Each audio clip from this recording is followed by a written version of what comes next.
And my name is Christopher Russell, and welcome back to Page by Page, writing the book in real time. This is episode 13, lucky number 13, but it is chapter 12. Not so lucky number chapter 12. Yeah, no, really not so lucky number chapter 12. Isn't that bad? The way that it ends, it's not, bad. I kind of feel like more stress is heaped upon Ella now. Well, yeah, but there's some good parts in the middle. Okay. Let's not get too far ahead of ourselves. Right. Okay, so before we start, before I forget the name of it, let's go ahead and introduce the... now's a good time to probably mention, we are TikTok live recording the beginning of this. Due to community standards, we cannot continue it, but also due to community standards, we cannot say our typical what we are having of the week. But let's go ahead and cheers anyway. Look at this really brown grain juice. That's some tasty brown grain juice. It's basically water. Health. That's what it is. That's the first ingredient. But this is Elysian Dark of the Moon. To find out more, definitely read in the notes. So good. It actually it's nice. It's got a little bit of a coffee touch to it at the end. It does have a coffee touch to it, and it doesn't coat my teeth. No, and the pumpkin is not overwhelming. Oh wow! The longer you sit with that, the more that espresso or mocha comes through. You are so hyper right now, sir. I know. I don't know what it is. It might be the Halloween candy that I was having. That could be it. But the two of us are a mess. We are a mess. Okay, so I think that it's time for you to tell us what happened before this chapter. Previously on Sketchbook of a Wayward Seer. Ella Day's second day of school. Second day? Third day. Ella Day's third day. Oh, we need to get into the week so it stops being day. Anyway, Ella Day's third day of school went better. She did actually not, do horrible people are unaliving or the school burning down. Well, because we're doing the TikTok thing, so we got to be careful. Oh, man. I know. True. We're never doing this again. Sorry, TikTok. Sorry, TikTok. Your standards are too high too tight for me. I just want to say really dirty things. Stop. Don't do it. Anyway, so. Don't do it. Her third day of school went well. Yes. She is still trying to figure out why Violet... Yes. said, help me find someone or I'm going to screw you up. Yeah. She went to Caleb. She says she's going to burn her life, right? Yes. Burn her out of her life. Yes. Yeah. So she went to Caleb to ask for help. Faye Caleb. Faye Caleb bolted in the library, promising to come back and talk to her later. Yes. At that point, Ella was whisked into Laureldale Welcome Week, Day 3, Spirit Day, which was with Jason and Paige. Wait a minute. No, this is Welcome Week Day 2. Yeah, so it's her. That's why you were saying Day 2. Okay, see, this is your fault. This is my fault. You because only it's have yourself to blame. Podcast episode 13. Chapter 12. Ella Day 3. Welcome Week Day 2. Yeah, but that was not really my fault. Yes, it is. That was Principal Harrison's fault for not letting Paige Welcome Week start on day 1. I think that he did Ella a service. Could you imagine dealing with Paige on day 1, like the Paige as we know her right now on day 1? Yeah, she's a lot. Oof, yeah. Great. Okay, so that is where I think that's all the details we need. Okay. No, I think you are right. Yes, Violet says help me or else. Did we talk about them talking in the library and Caleb kind of bolting? Yes, I did. Oh, she went to Caleb for help and he ran. Yes, and he said did. he'd talk to her later. And he ran so far away. I need to get all of the Halloween candy out of get away. House. Yeah, no, that's all right. I've eaten most of it now, so we're good. It's true. Most of it is gone. Yeah. All right. So. Okay. So then I think that we are ready to get into it, which means we have to say goodbye to TikTok. Bye, TikTok. In case you notice an odd change in sound levels from what was just on the recording, I caused a major catastrophe. We're not sure exactly if it was you. It was probably me. We had to stop recording for a while and dry some things out, and so sorry if the sound floor is a little different, guys. That was me. You're all good. Okay, can you play the music again for starting the chapter? How do we start the chapter? I don't even know anymore. Huh? Oh, no. Don't worry about it. I just say, and now, Sketchbook of a Wayward Seer. So that's the part we were at? That's the part we were at. Oh. Yeah, no, it was great. Oh, that's perfect. Oh, I caused destruction at the ideal time. Okay, let's go for it. You caused it at the ideal time. We had just ended TikTok Live, which, by the way, thank you so much for being with us through that. We're trying out some new stuff, and that was not one of the things that we're going to keep. Nope, indeed not. Indeed, it's not, but we're learning. You win some, you fail some. Let's go. Yeah, you do. All right, so this is Sketchbook of a Wayward Seer by Megan O. Russell, Chapter 12. A brief summary of information gathered through Welcome Week Spirit Day. There really is a Laureldale High spectator captain. The spectator captain really is Paige Paxman. The theater's dressing room does smell better than the average locker room. If there's a massive storm canceling every sport but cheerleading, a VIP practice pass becomes a poker game. Laureldale High students are shit at poker. Poker is not allowed on school property. The diner across the river has decent milkshakes and sweet potato fries. There are 3 places to buy raincoats in downtown Laureldale. Laureldale News only travels fast for the chosen few. Don't trust Caleb Clark. Paige hadn't freed me from our shopping trip until after 7. She'd still wanted to show me a few boutiques for cute winter sweaters, but I'd managed to convince her I was worried about getting through all my homework. I probably should have been worried. All my English homework I could pull from my old papers still saved in my cloud account. Mom always made me double work for my current grade with assignments for the next grade up. Having to do a shit ton of extra studying all the time sucked ass, but when we moved, it kept new schools from bumping me down a grade because they didn't think I lived up to their superb educational standards, or whatever their bullshit excuse might be. Hold on. Sucked ass, bullshit excuse. I wonder why we couldn't TikTok Live this. That's crazy. Okay, I'm sorry. We haven't gotten to the bit that I was like, oh wait, we can't say that. Don't worry. When we get to it, I'll be like, and that was the thing. And it's not a fuck. It's not a fuck either. I know exactly what you're thinking. It's not even dirty. It's a little dirty. But not. Okay, continue. Okay, continue. Drink, if you've got it. Okay. Which I do. Speaking of, so cheers. It's a different shape new now. Cheers. It is, but you know what? I like this one better, so it's fine. Sorry. For those of you wondering, I am going back to the tried and true golden monkey because it's just always there for me. It's a good monkey. Because his other beer died in tragedy. It's all good. It's fine. It's okay. All right. So, I'm not that much of a porter and stout guy. Let me jump back real quick. Having to do a shit ton of extra studying all the time sucked ass, but when we moved, it kept new schools from bumping me down a grade because they didn't think I lived up to their superb educational standards, or whatever their bullshit excuse might be. I think Ella would deliver that way. I'd loved watching principals squirm in the face of my, tell me my kid is behind and see what happens, werewolf mom. The math homework I'd actually have to do since it was a different textbook, though having been through the material would make it faster. Same for Spanish and chemistry. History I was a little fucked on since we were doing a unit on local history. And art I'd chosen so I could have a class where I wouldn't have to think. Dad had been the one to prepare me for that subject. I took my time driving back to Kate's. I know. Do you laugh at that? That's my tick.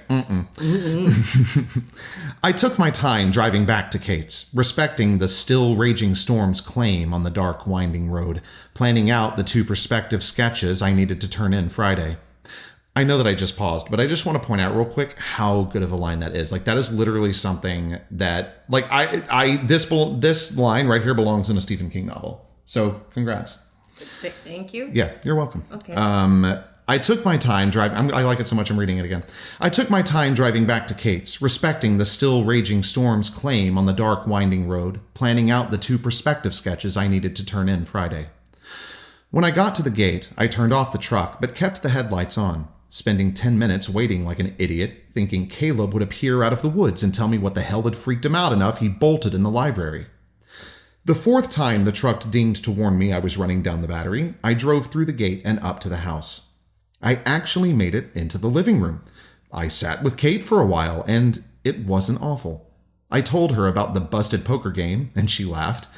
I did too. And it was almost a good day. But then I went into the bedroom Kate had given me, and the cheery illusion of progress crashed down.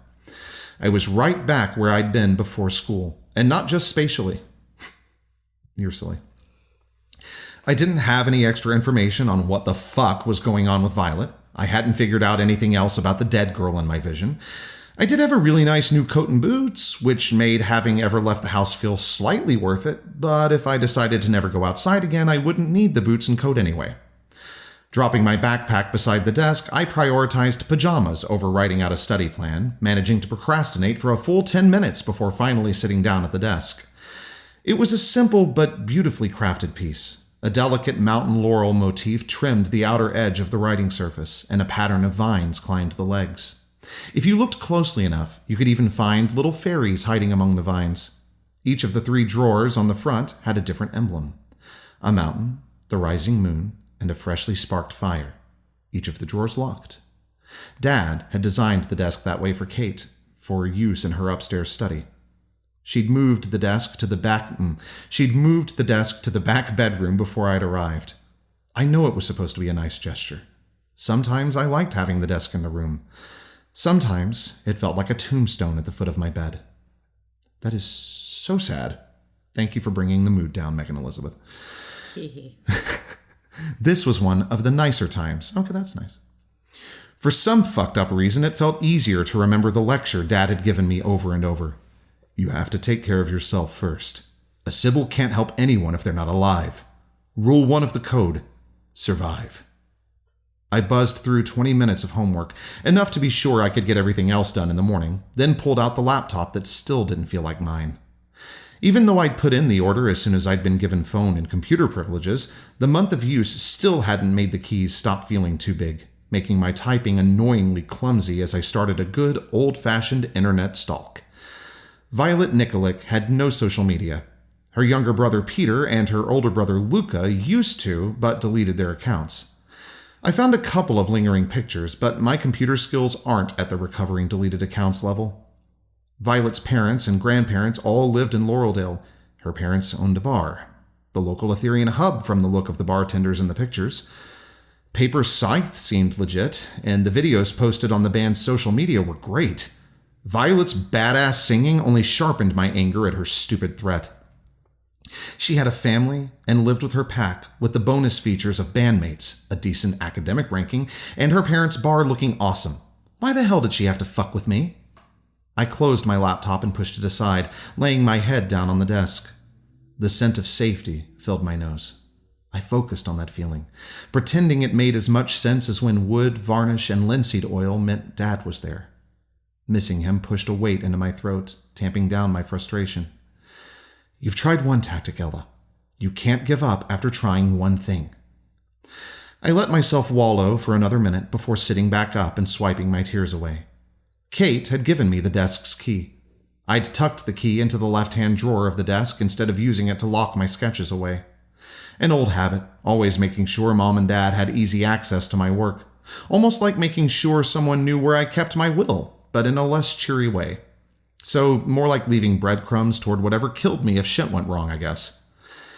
I opened the right-hand drawer, pulling out the sketches I'd been working on the night before to reach the blank paper beneath. An almost complete drawing of the mystery dead girl lay on top of the pile. Just a girl with a bloody head wound lying face down on a nasty old floor. Not a single fucking distinguishing thing about the person or the place. I dropped all the sketches back into the drawer and pulled the pencil from my bun. I need to find someone, Violet had said. You're helping me. The reckless determination in her eyes promised she really did mean someone, not something someone has. The fact that most assholes would have just tried to demand I find them said thing supported that conclusion. Same with if she'd really been looking for a person in order to find a place. I started on a sketch of the upper half of Violet's face, focusing on her eyes, sharp, determined, predatory. Humming the song my mom liked from the old Schoolhouse cartoon. A noun is a person, place, or thing. Is that right? Close enough. Okay, great. We've only done the show 4 times. In my head, I heard, a Sybil finds a person, place, or thing. Some asshole Ethereans like to pretend Sybils are living divining rods with a side of bloodhound. Stop laughing at me. Can't. And sure, there are ways for Sybils to find objects and places if they have the right combination of strength and stupid to try. But Sybils aren't living scry spells. I sat back, studying my sketch. There was something else about Violet's eyes. Grief, maybe? Nothing I'd found on Violet mentioned anyone in her family dying or going missing. A friend? Did the Nosebreaker have friends? It couldn't have been a bandmate. I'd seen all the members of Paper Scythe in school. Hell, it couldn't have been any Laureldale High student. There wasn't any kind of tribute display in school. I shoved the sketch of Violet's eyes aside and grabbed a fresh sheet of paper. Give me 1 second. I am making a note. Okay. I shoved the sketch of Violet's eyes aside and grabbed a fresh sheet of paper. I love that I can type using home keys and you can't, so that way you can't follow what I'm doing and I don't have to look off screen to type because my fingers know what they're doing. That's rude. You're rude. Okay, continue reading. Great. All right, thank you. That sounds like that should be a line in a romance novel, by the way. My fingers know what they're doing. Anyway. That definitely would be a lot of that line. Okay, continue. I shoved the sketch of Violet's eyes aside and grabbed a fresh sheet of paper. Violet's reaction to Jason and the Argo had been almost as intense as her threatening me. She'd sat away from the group.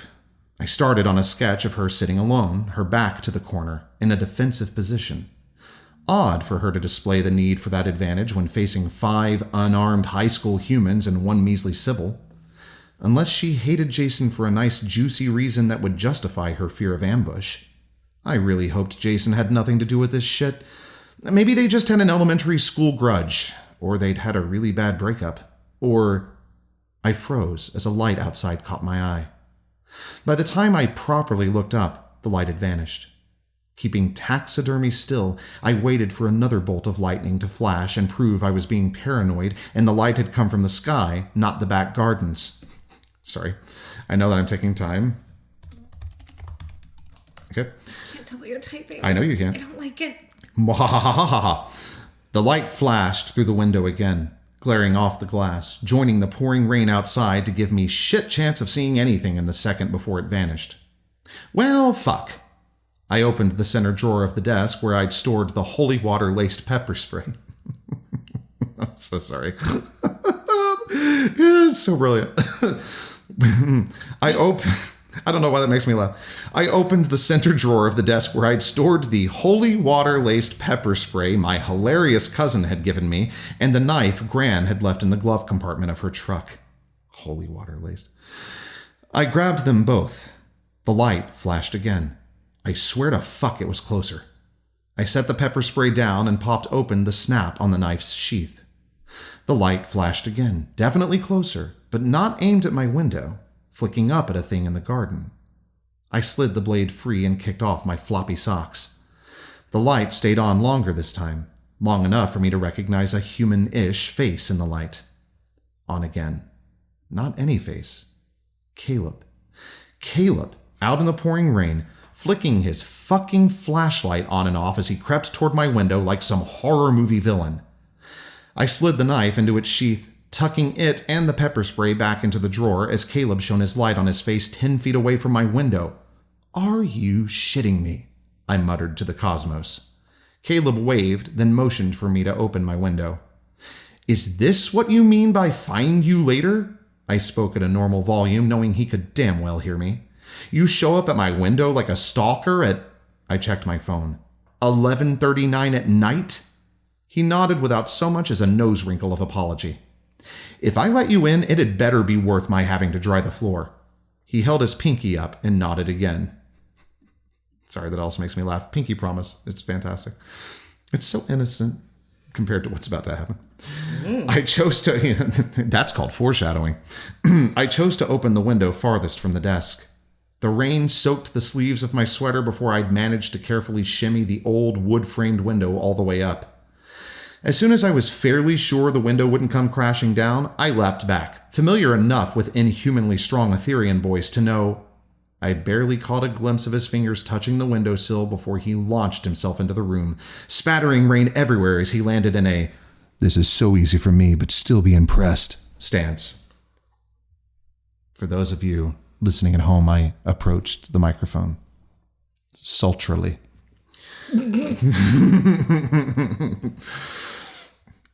Ella, he stepped toward me. I held up a hand, stopping him. Slide the window behind you closed, then hold still. I'm getting towels. Keeping to my toes to save the rest of my feet from the cold floor, I hurried to the bathroom where Kate had stocked the little cubby beside the shower with an assload of brand new blue towels. I wiggled 3 off the top of the stack and hurried back to Caleb. He'd pushed his hood back. His sopping hair dripped down his face. How soaked are you? I handed him 1 towel, dropped the second onto the puddle at his feet, and used the third to wipe away the stray drops he'd spattered on the desk. Completely? Now he gave an apologetic nose wrinkle. Sorry. I shut my eyes, summoning sympathy. He came here to talk to you. At least he showed up. I was waiting for the lights upstairs to go out, Caleb said. How long were you out there? Since dark. What the hell, Caleb? I hurried back to the bathroom, grabbing another 4 towels from the stack, laying them out to make him a terry cloth path. Get out of your wet clothes. I nodded toward the bathroom. Sorry, I'm taking care of that. There you go. I nodded toward the bathroom. I can just stay right here. For a game of cold, wet statue? I don't get hypothermia like humans. That doesn't mean you shouldn't get warm. Go, out of those wet clothes. It was like my mom's spirit had shot out of my mouth. All of them are wet. A hint of pink crept up his cheeks. Then wrap up in a towel. I'm fine here. Oh, for fuck's sake. I went to the dresser, pulling out the oversized pair of sweatpants I'd stashed in case Operation Never Leave Kate's House Again ever kicked in. I tossed the sweatpants onto the bed and pointed to the bathroom. Go! He didn't move. Are you trying to prove you've never spent any time with other Etherians and have completely succumbed to conservative humans' standards of modesty? For a moment, he looked like he might argue, but then he slid off his shoes and carried them to the bathroom, grabbing the sweatpants along the way. I wondered if the loaning of dry clothing was a Laureldale pass-on-the-kindness situation, and if it was, who was going to end up in Caleb's clothes. A prickle of envy crawled through my soul at the thought of a girl being adorable and blushing as Caleb gave her his favorite comfy shirt. Her heart would beat extra fast as she tumbled further into high school romance. So simple, so pure, so not a thing I was fucking capable of. Corpses, threats, doom, right up my alley. Sweet, innocent, filled with faith that things ever end well? Nope. Endings are always brutal and fucking inevitable. That should go on a t-shirt. Sorry, that's not Ella, by the way. That's me. That sounds like something Ella might say. To me, I don't know. Endings are always brutal and fucking inevitable. I dried the floor with extra force, working out my jealousy of naivety-fed high school crushes. The water didn't take as long to mop up as Caleb did to change. I carefully piled the damp towels by the bedroom door, then paced by the windows. Then remembered my feet were freezing and pulled my chair away from my desk, kneeling to retrieve my socks. The sound of the bathroom door's latch bolt clicked. I turned around, still kneeling. I'm sorry, I just know what we're getting to. I turned around, still kneeling, setting myself at eye level with Caleb's groin, simultaneously learning 2 things. 1, freeballing in sweatpants is probably not a great idea unless one wants to show off the contours of one's penile head. Yeah, you can't say that on TikTok. Penile head? I don't know. It's their rules, man. They're not mine. So that was rule 1. Or learn. Okay, let's just go back. Lesson 1. Lesson 1. Lesson 2. Okay, we're going to 2. 2. Caleb had every right to show off whatever the hell he wanted. I forced my eyes up. Minimally helpful. He had the perfect fit body of a fae. Every muscle shaped for speed and power, like a dark-haired, green-eyed, sexy-ass cheetah.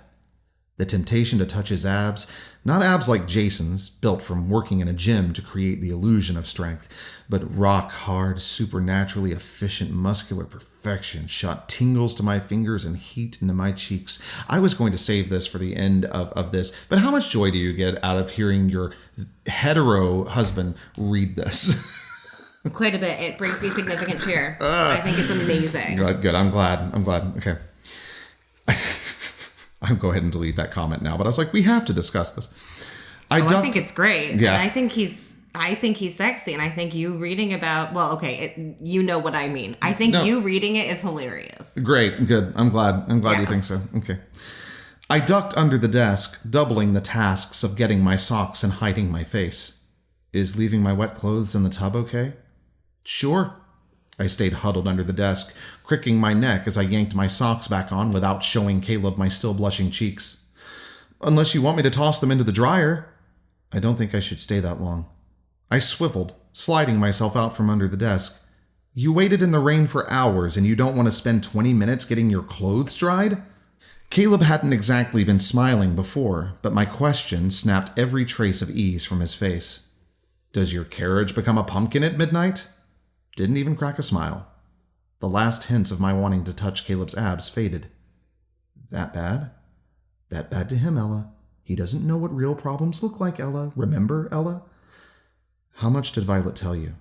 Caleb sank down to sit on my bed. Help me find someone or I'll ruin you, mwahaha! I added a disinterested villain tone to the laugh. I've been trying to figure out who she wants me to... Clara. Who? Caleb held my gaze like he needed to make sure I memorized the name. Clara Lucia Miranda. A weird shiver dragged up my spine. You're sure? He nodded. I circled my finger for him to continue. He looked toward the bedroom door. Kate's not the eavesdropping type. At least I didn't think so. Caleb tousled his drying hair. A pleasant momentary distraction. The unkempt look suited him. I did everything I could to stay away from all of it, so I don't even know what really happened. Symmetrical wrinkles furrowed his brow. Half of what I know is rumors. Then, once upon a time, I sat beside Caleb. Tell me the whole thing like a campfire story. But it's not. Trust me. I nudged his shoulder with mine, definitively not using my fingers to graze his bicep. Pretending it has nothing to do with reality makes spitting out the jumble of awful a hell of a lot easier. Just try it. He nodded. Once upon a time, I said. He took a deep breath. 2 years ago, Clara came to Laureldale. She was a junior, and I was a freshman, so I didn't have any classes with her. And she was a werewolf. She'd moved in with one of the families from the wolf pack, and I thought she had them, so she was fine. I never even tried to make sure she was okay. I never even said hi to her. I ignored her. She was an Etherian, and I never did anything to help her. I didn't even know. It's just a story. I tried to lift his hands away from his knees, where he'd been digging his fingers in like he wanted to rip his own kneecaps out. No panic. No regret. He flinched. It's not your story, Caleb. It's Clara's. I pulled harder on his hands. Once upon a time, there was a girl named Clara. He released his hold on his knees, letting me lift his hands away. I turned to sit facing him on the bed, holding his hands in mine, the way my parents had anchored me too many times. Clara got in a lot of trouble at school. Out of school, too, if what people said about her was true. He stared at my hands holding his. There were rumors about her sneaking into bars and clubs and getting arrested and partying and fighting, and a lot of the whispers made sense for a werewolf who didn't care about being noticed. Shit. Bad, bad, bad little wolf. Then she just disappeared. And for 2 weeks, everyone was sure she'd been sent back to where she'd come from or had been dragged away for involuntary treatment. Once she came back to school, everyone said she'd been to court-ordered rehab, and it kind of seemed true. He glanced up at me for a split second, like he thought that wouldn't be enough time for me to spot the guilt in his eyes. She stopped getting in trouble, and I didn't hear anything about her for a while. She was in school, but there just wasn't anything for people to gossip about, until everyone found out she'd been sleeping with Luka Nikolic. As in Violet's brother, Luka Nikolic? And Clara had been living with the Nikolics. She got kicked out of the Nicolic's house and moved in with Widow Tomic farther down the mountain, but she and Lucas stayed together. All of a sudden, they were the star-crossed lovers of Laureldale High, the romance everyone envied. Let the story end here. Let this shit have a happy twist. And then one night, every bit of law enforcement in Laureldale came up the mountain. The fuck? Caleb met my gaze. When I heard the sirens coming, I knew I had to be wrong. Nothing could tempt the sheriff onto this slope. And there was a bad storm that night, so I thought maybe the storm was somehow twisting the sound, but I saw them go past my house, so I followed them through the woods to Widow Tomic's house. I was sure Widow Tomic had died, and Clara hadn't known not to call the sheriff. But then they were searching the woods, calling for Clara. I didn't know what had happened, but I knew I couldn't be found barefoot in the woods while they were searching for a missing werewolf. So I ran. I ran all the way back to my house and washed my muddy clothes like they were covered in blood. I showered and dressed like I'd gotten ready for bed and sat on the couch reading, just fucking waiting for the sheriff to come ask me if I'd seen Clara. I thought they'd recruit me for the search party. No one came. By morning, I'd convinced myself they'd found her. That's why they'd never asked for help. It didn't even occur to me to stay worried.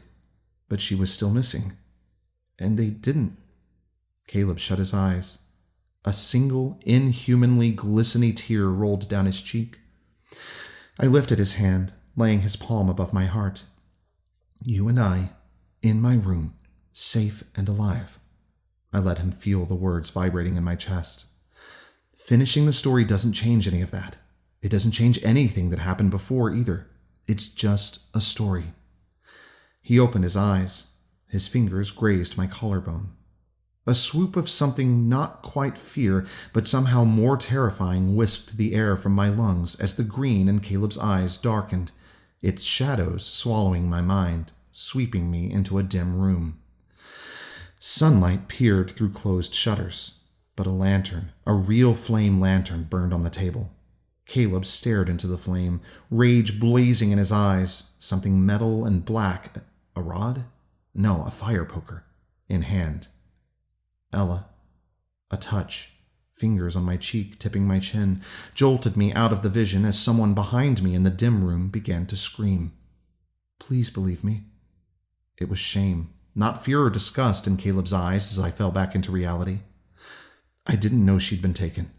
I didn't know they'd stopped looking. Taken? Dragged out the back door of Widow Tomic's house if you listened to the half of the town. Nope. Dragged out the back door of Widow Tomic's house if you listen to the half of town that thinks Luca killed her. The other half thinks she ran. But Miss Blackwood wouldn't have let it stand if Luca had hurt Clara, and you don't leave your phone in cache if you're running away. And if someone really did force Clara into the woods behind Widow Tomic's, I was out there with whoever hurt her, and I just ran away. No, Caleb, I did. He pulled his hands away from me and stood. A 14-year-old ran from something that attacked a werewolf, and that 14-year-old survived. That doesn't make you a coward. That makes you alive. Now I sound like Dad. I ran again in the library today. Caleb squared his shoulders. And you've got to find a way to run from this too. I wish there were a way to go back and help Clara, but it's been more than a year, and this already brought the sheriff onto Blackwood land once. It'll happen again. And sparking any new whispers about Clara could yank everyone's attention back to this part of the mountain. Which ends with a true crime podcast about Laureldale with a high probability of endangering every Etherean in town. Fuck. I dug my knuckles into my eyes. Spots danced through my vision. Not the orange of Caleb's lantern flame, just plain lightning white. A spark of something shamefully like excitement sped my heart as I leapt off the bed and grabbed Caleb's hand. Ignore how weird this is. I pulled him to the desk, planting him to enjoy its gleaming wood while I opened the right-hand drawer and flipped through my sketches of the unknown dead girl, choosing the most complete yet least disturbing variation.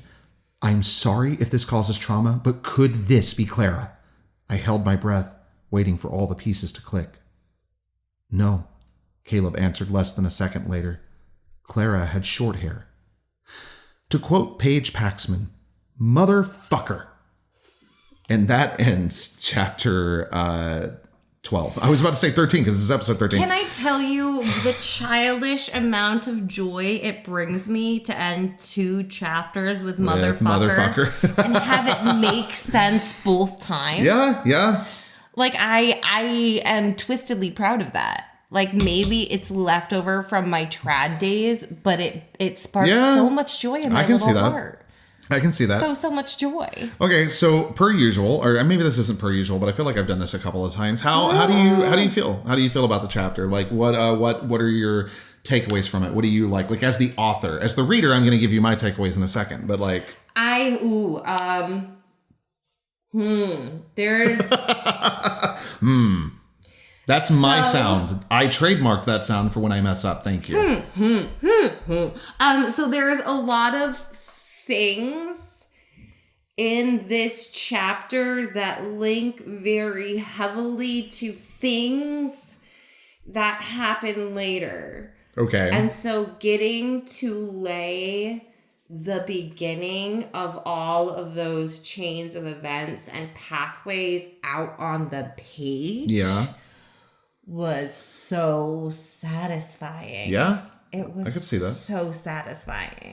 I'll be honest, this I think, and I told you this when I sent this back to you for the first round of edits, that this I think is my favorite chapter so far.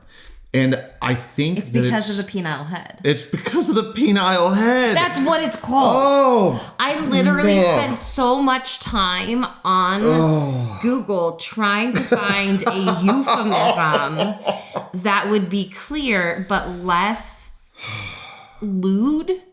But there is no euphemism for the penile head that is less lewd than just using penile head. Like, and it is what it is, Well, it also, like, I feel like I could see Ella thinking in those words too.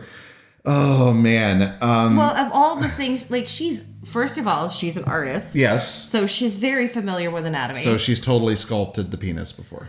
Well, I mean, she's like... Sorry, that's a family guy. She's seen, like, dead, naked people. She's seen living naked, like... There was no lack of anatomy training in her family. Yeah. So it's not like she doesn't know what a penis looks like. I feel so weird. Talking about the penile head on the podcast? Just the fact, like, why did I think that we could put this episode live on TikTok? In my head, I was like, this one is so tame. And can we... This is the perfect episode to choose. No one dies. There's no fires. Like, this is great. Totally. No, this was... No, I'm delusional. Do you recall when I was like, babe, can we, like, say fuck on TikTok Live? Can we curse? And you were like, yeah, we can curse. Well, I was like, let you cut wanting to lick his abs. So I thought we had tamed it. She can't look. I understand teenagers have sex, and I get she's 17, right? Mm-hmm. Like, they're 17. They are in an age where it would not be like societally wanting to lick someone's gorgeous abs is more akin to like the perfect popsicle than anything like strictly sexual. You can't talk about licking anatomy and calling it the perfect popsicle, especially when we see his penile head, Megan Elizabeth. Oh no, you can't. Oh no, that got bad. Yeah, that went okay. And you know what? We're leaving that in. We're not. I don't care. We're leaving it because, like, you know what? We can do whatever we want with this podcast. But just like, okay, Shamar Moore. Chris knows that Shamar Moore is like my celebrity. Look, I'm down. I would lick his abs. Like, I would never cheat on you with him, but if he was like, hey, thank you. Do you want to lick this whipped cream off my abs? I would be like, yes, please.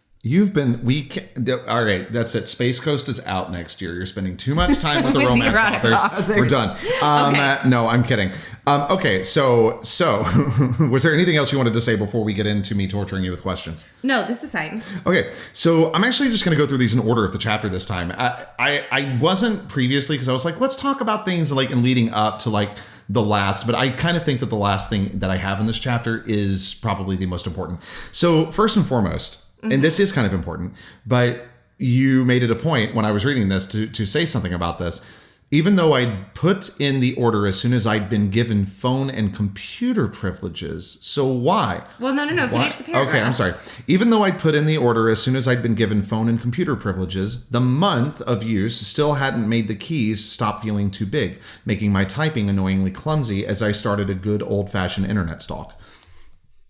So obviously, this is alluding to something, to a moment in her past that was a more than a month ago, when she was whoever considered it inappropriately using technology to achieve something.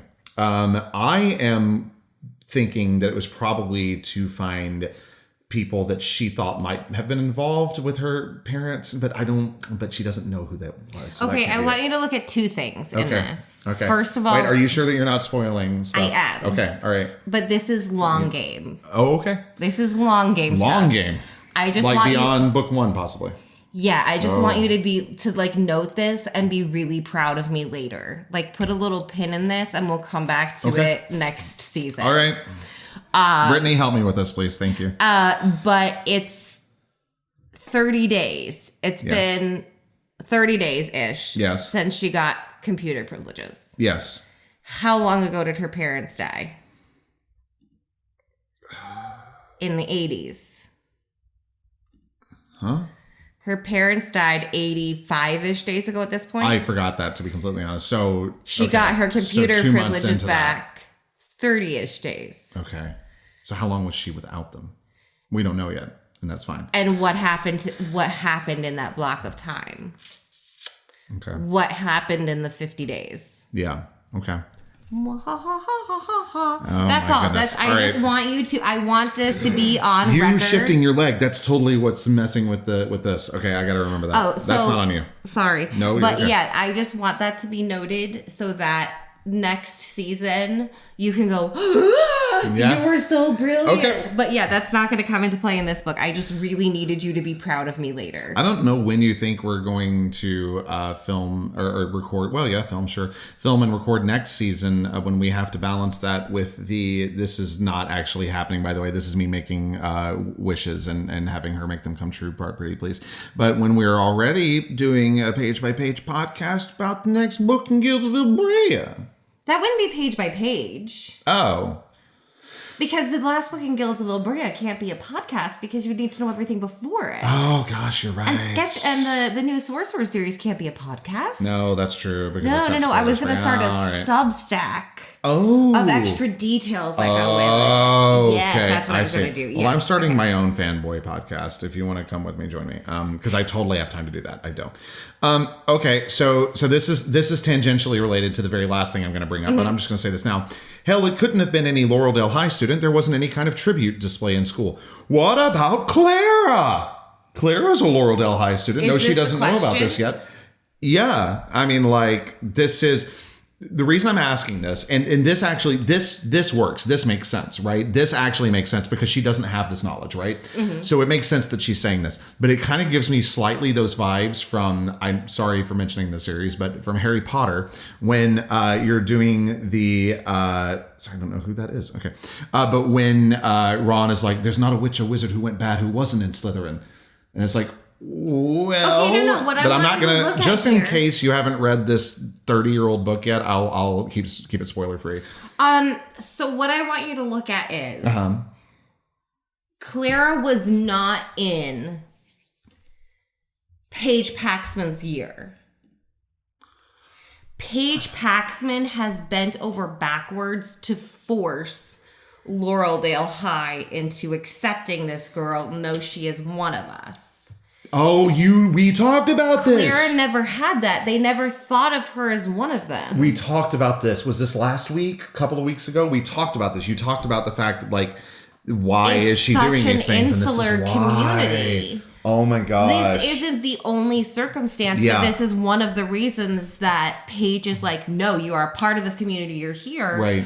It's because Clara wasn't considered a Laureldale High student. Sure. She was an outsider. She was a troublemaker. Right. She was a problem child. So there's nothing up for her because she's not from Laureldale. She's not one of them. Right. Why would they have a tribute up to someone that didn't even go here? Yeah.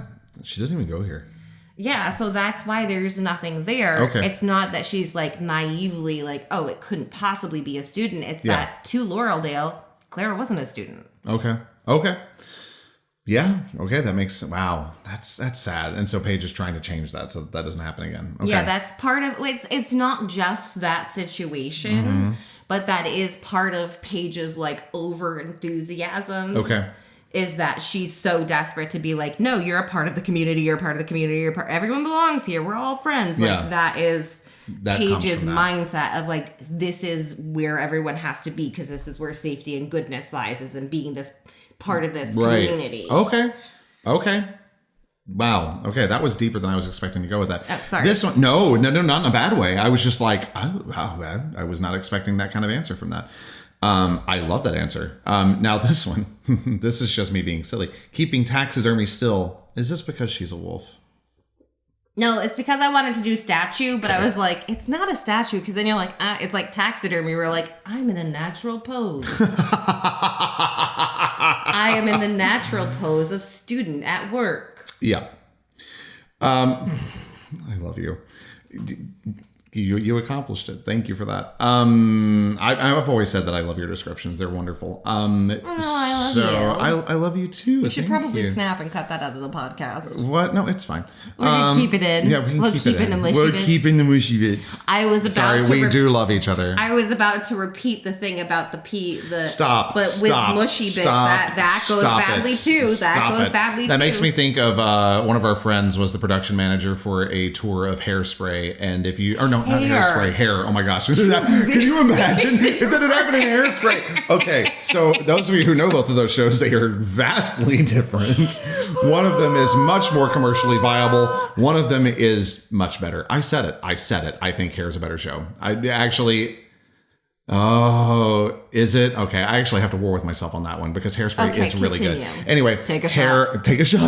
No, don't take a shot. Take a sip. We're not doing shots here. As Jim Gaffigan says, you're either taking shots because it's your birthday or you're trying to forget you were ever born. Yes, Hair. So he was dealing with a tour of Hair, and there's one part in the show where everybody comes out on stage naked, and he called it the jiggly bits part. So you said that, and it just took me back down memory lane. No, we're not cutting that either because that's quality stuff. So I want to. This we can cut. Maybe this will be something you don't want to talk about. This whole Once Upon a Time segment made me think of it. This must have been something after your. I mean, not after your brain injury because you still have it, but when you were first learning to deal with it, the therapy that you were going to, was this something you learned in that? Like telling a story as though it is not from you, but from another's. No, that's like the opposite of what I was supposed to do. Interesting, because this seems so therapeutic. It seems like a good way to deal with traumatic events. If you distance yourself from it, become a little not desensitized. I don't know what the word I'm looking for is, but like that you are able to see it from an outside perspective, that it's not actually happening to you. No, because so first of all, I am not a therapist or a psychologist. No, I know you're not, yeah. But that was not my experience with the therapist. Okay. Wasn't trying to see it as an outside perspective and like take yourself out of the situation. Mm-hmm. It was more like being able to get to the point of the trauma and the head injury and all the doctor's appointments and all the things that went down with it. Yeah. But getting to the point of being able to talk about the trauma of it without the panic of the actual trauma setting in. Okay. So it was getting to the place where the words and the incident didn't connect to the same auto emotion.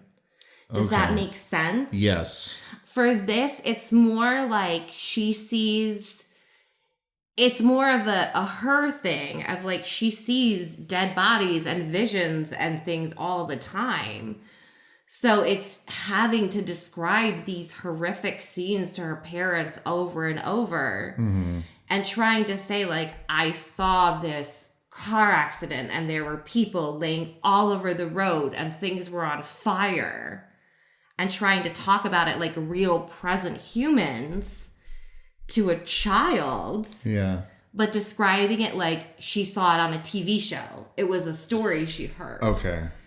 It's such a bigger distance. Yeah. So that it's not that same level of pain and horror and everything else. Okay. Because it is a story that she's telling. It's not a trauma that she's living. Okay. And it's kind of like, and okay, so Caleb does have his own trauma with this. Yeah, sure. He has the fact that he ran. Which means Ella was wrong, by the way, because he does kind of understand. Like this is a very traumatic incident. No, he was wrong. She was wrong. I mean, like, he doesn't know what bad things are. And then it's like, this is bad. Yeah. And that was her comforting herself. Yeah, no, okay. With a little, like, people don't know what real right, and it wasn't that she was, like, actually blaming him of that outwardly. She was doing it was just like, you don't know what real problems are. No. She is not making herself the bad guy. Not at all. But she was wrong. I forgot what my point was. You interrupted. I am so sorry. I did. But it was talking about the trauma that Caleb is dealing with. So there is trauma that Caleb went through. Yes. Because he does blame himself for being in the woods and running. He does blame himself for not going back to try and help look for her. Okay. He does blame himself for not befriending her. He blames himself for not knowing her and not having the right to grieve what happened to her because he never bothered with her before. Right. That makes sense. So to a point, yes, he does have some trauma with this story, but it is still once upon a time about Clara. He, as bad as it is for him, he's not missing. Oh my God, no, I understand now. He doesn't know what happened in the woods. Okay. That is not him. So yes, his trauma is making him panic. Yeah. But the once upon a time is about Clara. You know what's incredible is that I hadn't really thought about that, but this is almost like I feel like a lot of us as humans suffer. Okay, you said that you've never done this, which is great for you, but I, even now being more aware than I used to be, still suffer from main character syndrome sometimes. Yes, and that's exactly what's happening. Is that stop? You were not the main character of the story. This is not your story. That's fascinating. This is her story. Yeah. Don't panic. Don't have regret. Right. Don't do any of that. This is not your time for a breakdown. This is her story. This is her story. So just tell me her story. You know, to be honest, this is in no way the same, but I don't know if you remember me telling you this, but a few weeks into working at Titanic, I was like, I don't think I can do this. It is too emotionally draining. It is it's traumatic. It really is, talking about these people's stories and the horrific endings, the outcomes of their lives. But you are the storyteller. Yes. So you are able to find a way to go, this is not about me. This is about me trying to share this story to others. Well, and the thing is, that's kind of the place of Sibyls within their creation too. Is that, Sibyls can change things, but sometimes it's not what they can change. It's what they're meant to witness. So it is what they are meant to see, even if those things are unchangeable. It's for that knowledge. Okay. They are meant to witness these moments, even when they can't change them. And so she's used to that. She's used to, okay, I see this dead body. I may not be able to save this girl. Right. But I have to witness her death. That's what it is. That is horrible. Sibyls get shat on, man. They do. This is awful. And so it's what she's used to because she has done this, bear witness to the trauma before, and that's what she's asking him to do. Okay. But he can't because it's not something he's done because he does live a privileged little Ethereal life where this is the big scary. The big scary is one missing girl to him. Yeah. That's his terror, is one missing girl. Yeah. And if you look at Ella's life, that's a tiny little trauma. Yeah. But it's still enough to worry about. Yeah. And it's still enough to hurt.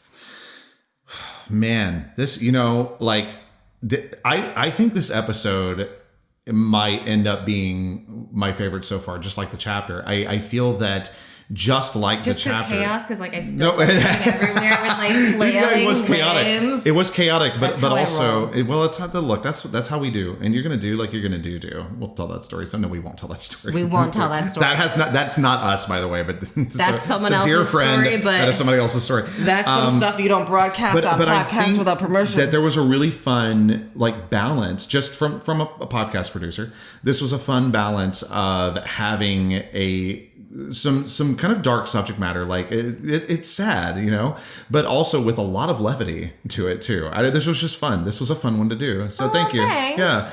The last thing that I had marked on to talk about, and I kind of want to leave it there, but I do want to mention how fucked up it is that now Ella has to deal with two girls. I was about to say two dead bodies, but we don't know if Claire is dead. We can assume, because once you've been missing that long, you're probably gone. Just by the way the world works. But maybe not. Maybe not. Ethereans are different after all. Who is to say? You know the truth. I'm the one who Stop gets to say, playing wow, that card. That's a weird power trip. That is a weird power trip. Good. Is there anything else that you wanted to add before you wrap up? Yes. If you are in the Florida area, don't forget the Miami Book Fair is coming up next month. It's so fun. I can't wait. And I actually get to be there. That was one of the pluses. Huge. to my show getting canceled, which stinks, but I get to be at the Miami Boat Fair. So I'm looking at that as the silver lining. Yeah, it is a good it's silver lining. It's so fun. It's y'all. amazing. It's great. It is a book lover's heaven. It's a huge fair. Before that, I'm also going to be at Maker for Orlando, so come check that out. I forgot that was happening. Yes, there's a singing Tesla coil. It is an amazing time. There are also battle bots. It's really cool. So check that one out too. And I think that is my two soonest events that are my two soonest biggest events. So those two. Yes. Yeah. So if you are in the area or love to travel, check those two out. And for the Page by Page podcast, please like, subscribe, follow, comment, whatever your platform allows you to do to show your love to Page by Page so that other listeners may too find this fun journey of madness, curse words, and things you can't get away with saying on TikTok Live. Yeah, very true. And thank you for being with us for that experiment. It's a learning process. It is. Bringing people with us on this learning process. It is part of the purpose of the podcast. Yes, it is. Wow, this was a big one tonight. We got a big one out of the way. We got a big one out of the way. So I think that I wasn't even going your brain. It's time for us to wrap up. The innuendo started and it's just not stopping. I'm so sorry. Everyone. I'm so sorry. Okay, we should. Thank you for joining us for episode 13 of Page by Page. And as always, thank you for reading.